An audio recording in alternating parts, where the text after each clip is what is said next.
Good morning, good afternoon, good night, whenever you are watching this. Welcome to Mentor Mornings, my friends, where I share wisdom, wisdom from people far wiser than myself to help you own your day and fuel your journey because this life, my friends, is a journey and we are on it.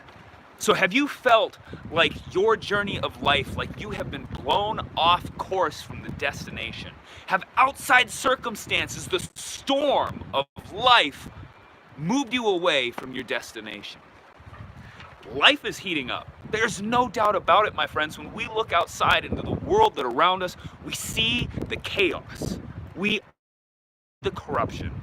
We all feel the wind of change upon us. You see that tree out there? That tree felt the winds of change.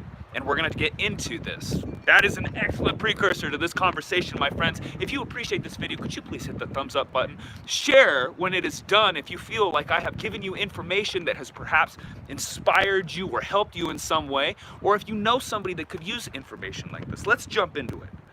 So Joseph Campbell said we must be willing to let go of the life that we planned so as to live the life that is waiting for us.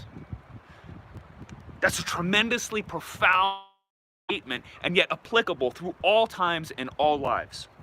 This grand adventure we call life is giving us an opportunity to define ourselves, to test our mettle, to know what we're capable of. A crooked board, a crooked board does not know that it's crooked until it is placed next to one that is straight. A tree does not know how resilient it is until it feels the force of the wind. And a fish does not know how powerful of a swimmer it is until it's forced to swim upstream. Theodore Roosevelt said, "Life brings sorrow and joy alike. It is what a man does with them, not what they do to him, that is the true test of his mettle."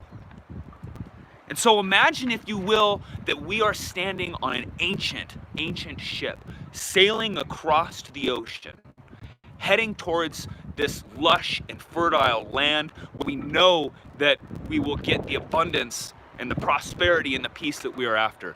And yet in front of us is this dark and threatening and ominous storm spreading across the entire horizon. Behind us is oblivion. We can't go back there. And from that place, what do we do? What choice do we have to enter the storm? And when we're in that storm and the waves are crashing around us, do we worry about making it to our destination, or do we focus on what is at hand, this moment? Do we focus on keeping our boat, our ship, above water, heading headlong right into the waves? Focusing on that present moment. We don't have our paper out and plotting our course. We're just focused on staying above water at that time. And by doing so, by focusing on that present moment and staying headlong into the waves and keeping ourselves there, we become one with the storm. We become a part of it rather than something that is fighting against it. We can curse at it all we want, but it's not going to change the fact that the winds are going to continue to blow, that our ship is going to be blown off course. The beautiful thing, though, my friends, is that every night returns to day. The winds will blow themselves out. Peace will return to the water. Calm will return, and our destination will become clear and attainable again. No storm lasts forever. And yet, isn't it possible that that storm could lead us to a new and even more rich and abundant land?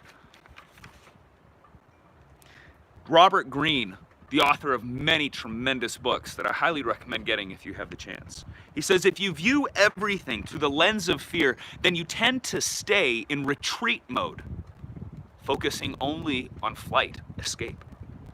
You can just as easily see a crisis or a problem as a challenge, an opportunity to prove your mettle, the chance to strengthen and toughen yourself, or call to a collective action. By seeing it as a challenge, you will have converted this negative into a positive purely by a mental process that will result in positive action as well. so a wise and adaptable soul can remain perseverant and fluid at the same time. We cannot change the direction of the winds. We can only set our sails, my friends. And just like that tree out there that remained strong and powerful, it was not fluid. And so when the winds came up, it broke and it fell. We have to remain fluid. Thank you so much for watching, guys. If you appreciate this, hit that thumbs up button, share if you feel it's worthwhile, subscribe, my friends, if you have not already, and I will see you tomorrow on Mentor Mornings. Until then, rise unconquered.